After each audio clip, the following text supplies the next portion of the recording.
Hi guys, this is Carmella of the Sonira Kitchen, and finally, I guess after something like 20 months, here's a little update on what's been going on for me, and especially in regards to my health. Um, so I guess one reason why I haven't really been in touch is that as you know, it's been so demanding ever since December 2012.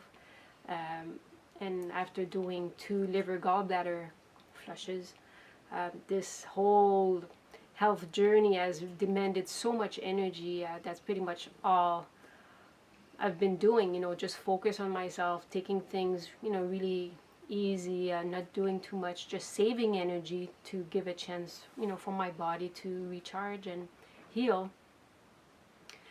And also we moved to an area that didn't have internet, so for about 2.5 years we were completely offline, and that was a challenge after making a living from the internet. So, and just I guess a year ago in December we finally got internet at home again, so that was a major shift, and another adjustment in a way.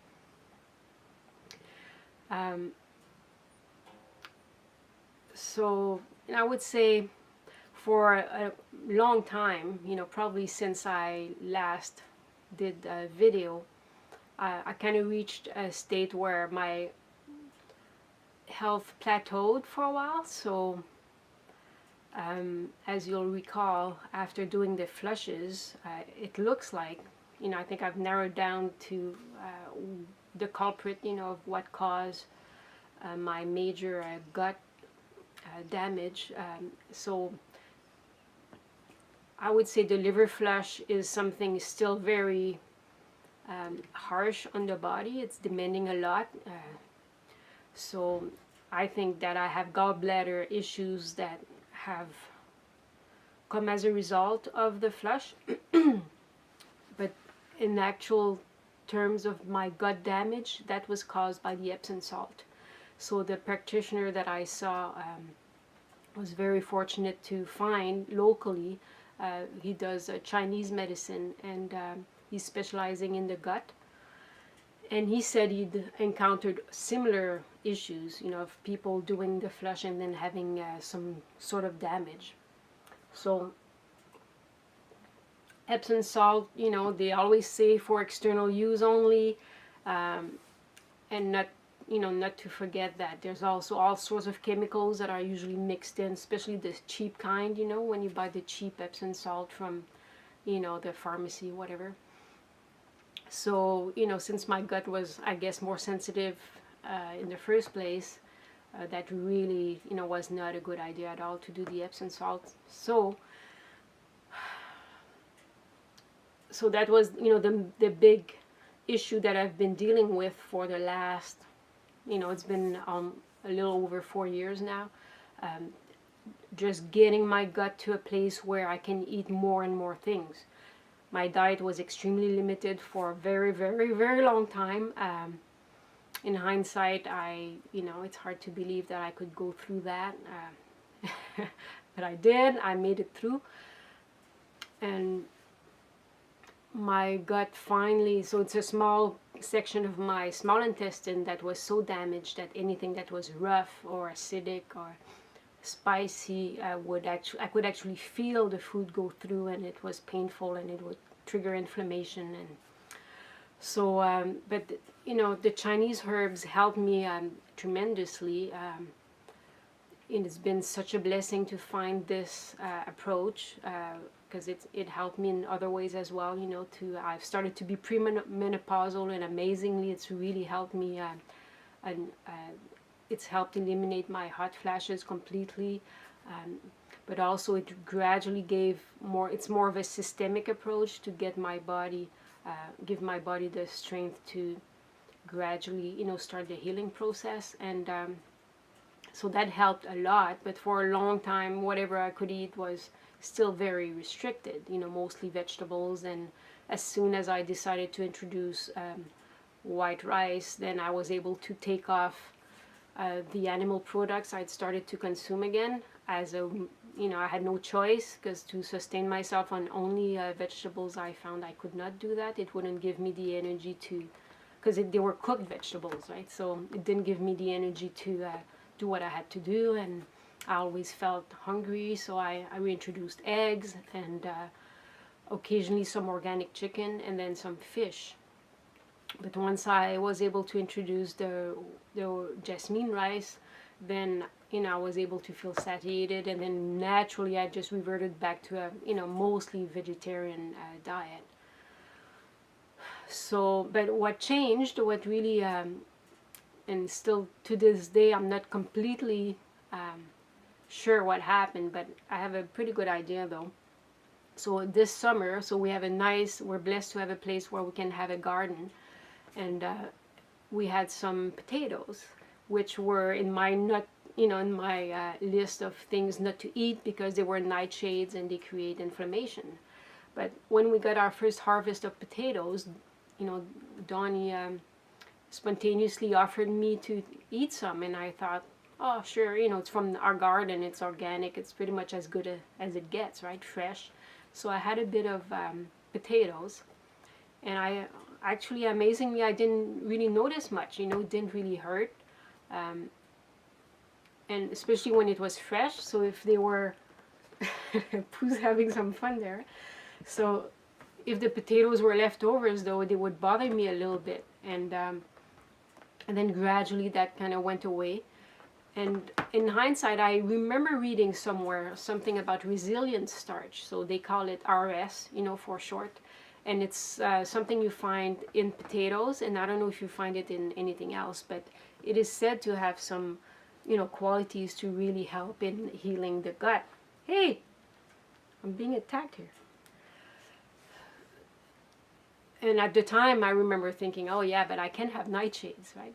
So I think this is really what was the turning point, because soon after that, it's quite amazing. All the things that I was able to start introducing, a lot of things, it's like my immune system was so challenged that almost anything would give me an allergic reaction. So I was able gradually to start introducing things like quinoa, and even gradually just some, I don't know, some just recently some seeds, even some nuts, and some different grains. I was doing gluten-free for quite a while, but all I could do the last few years was only white rice. I couldn't do any of the other I couldn't do any starches. I couldn't do anything else than white rice. So gradually I was able to reintroduce one gluten-free flour after the other, and I mean, it almost felt unreal. And just the last, literally the last month or so, it's been amazing. Now I can have some lentils, I can have beans, I can actually have some citrus, enough acidic things that it doesn't bother my gut. So for the first time in years, now I made my house dressing again, and God, that tasted so wonderful. So it's been amazing, to finally be able to pull out my recipe book and start making some sauces, because all these years I've been having just plain rice and vegetables with salt and nutritional yeast and oil, and that's it, right? No spices, no dressing, nothing. So I can't tell you how, it feels like such a huge shift. My mind can get around it almost, that I can eat. Now it's like everything has tipped. Now I can eat almost everything except a few things like spices and things that are really rough, and so it's it truly feels like a miracle. And I feel so grateful that grateful that I've learned so much from this, but I'm so grateful that it's behind me. Oh God, and knock on wood, I hope I don't have to go through that again, because it truly was biggest challenge I've ever had to face in my life. So anyways, looks like it's behind us, because it was affecting Don as well for sure. So it looks like it's behind us now. And then the only thing that's left, and I knew that always, that the priority was my gut, to be able to nourish myself.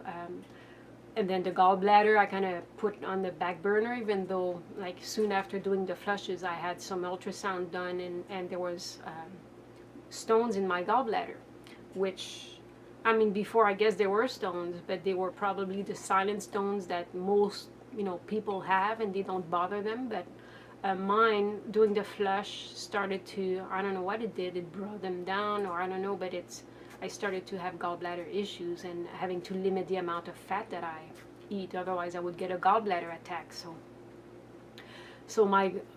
And unfortunately, as part of this protocol, one of the protocols I followed, I was following something like the paleo diet, so no grains at all and no starches, but I was having a lot of eggs and a lot of fat, and incredibly my gallstones doubled in size in the space of a single year. So now it's been about a year and a half since my last ultrasound. I've got one scheduled for in the next little while. So I want to see where things are at, but it feels like things are getting worse in that case, because I'm reacting to it. I had a gallbladder attack with a lesser amount of fat than I used to, be able to eat. So yeah, so it's still something to deal with, and I'm quite adamant to not get my gallbladder removed. So I don't know if it's possible to have alternatives, because I know there's different surgeries that you can get done, or that aren't as as radical, but I don't think with the size of my stones that it would be possible. So we'll see. Now the herbs I'm taking are all geared towards my gallbladder, and my liver. So the idea is to chip gradually at my stones. So that's a long-term process. So we'll see if that will be sufficient. Anyways, we'll take it one day at a time. And at this point, it feels at least that it's not life-threatening like my gut issue was. So yeah, so I guess that's it in a nutshell. Otherwise, we're doing really, really good, and amazing how much energy that frees up when you're not in recovery mode. And not having to plan everything I eat all the time, and quite frankly, it's kind of ironic now that I can eat all these things. I don't feel like prepping any food anymore. So my passion for food preparation is pretty much gone. I'm just functional, I make something, and if it tastes good, great, and just, I like to make something that we have some leftovers, so I don't have to focus on preparing anything for a few days. So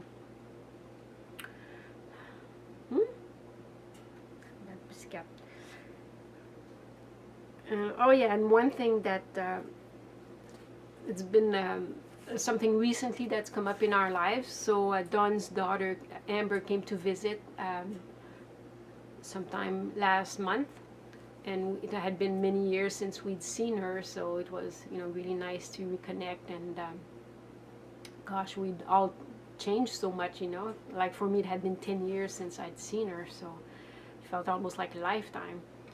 So it went really well. And one thing, little anecdote that happened, or a little vignette, is that her dog Zen was sick, and he'd been sick for a few months. It looks like his anal glands were inflamed and all swollen. And she's been, going to the vets, quite a bit, and trying to figure out what's going on.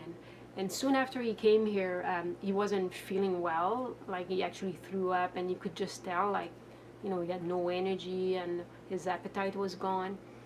And so she did some research online, and then she found out that colloidal silver is really good to give to animals for that sort of, it's like a natural antibiotic, antimicrobial, and it's been used for, many years, and it was really quite big in the 90s, and I guess we're kind of late to get on the wagon, but I remembered that somebody had given me some colloidal silver, so I gave it to her so that she could give it, to Zen, and it's almost nothing short of miraculous to see how much difference it make. Like after 2 days, his energy was back. He was like a puppy, his energy, like so much energy on the walks we could hardly keep up, and his appetite, and just like you'd expect.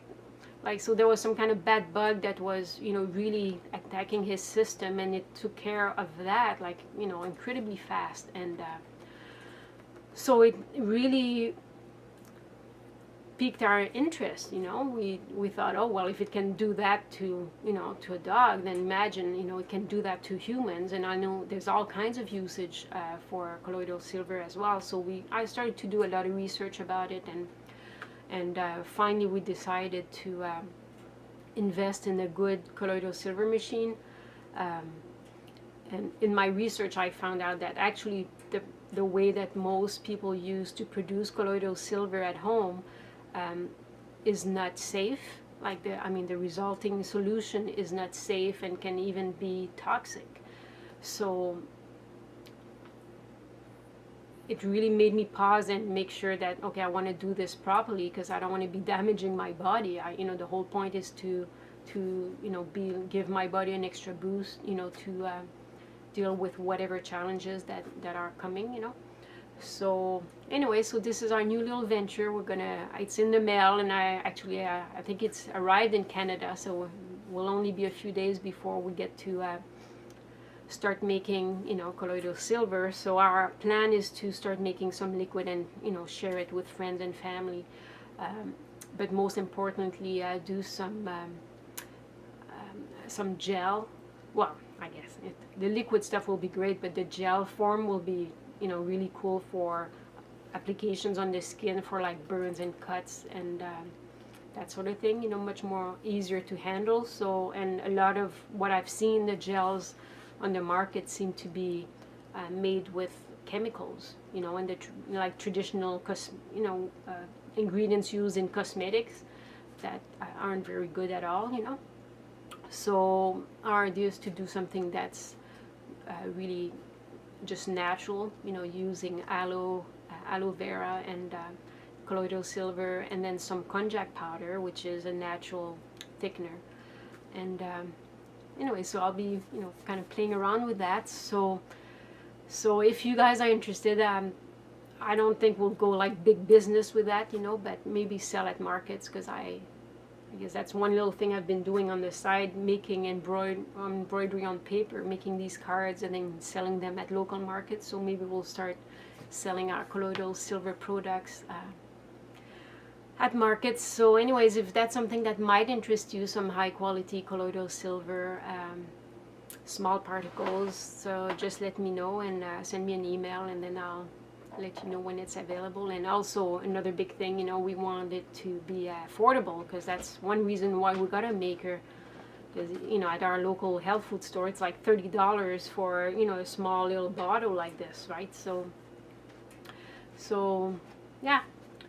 So I think that's about it. The major stuff I wanted to share with you. So all in all, it's going really great, and hopefully it's only gonna go up from now. So hope you guys are well, and that whatever your health journeys are, that it's treating you well, and that you're learning a lot and taking care of your bodies. Most importantly, that's one thing I've learned from all this, like how precious health is. I always had it so good, and gosh, I've come to appreciate, to be healthy is truly to be wealthy. And I know it sounds like corny, but God, is that ever true? Wow. So love you guys. Thank you for your support. You've been truly awesome, and I hope you continue to find inspiration in my recipes, and I wish you all the best on your journeys. Bye for now.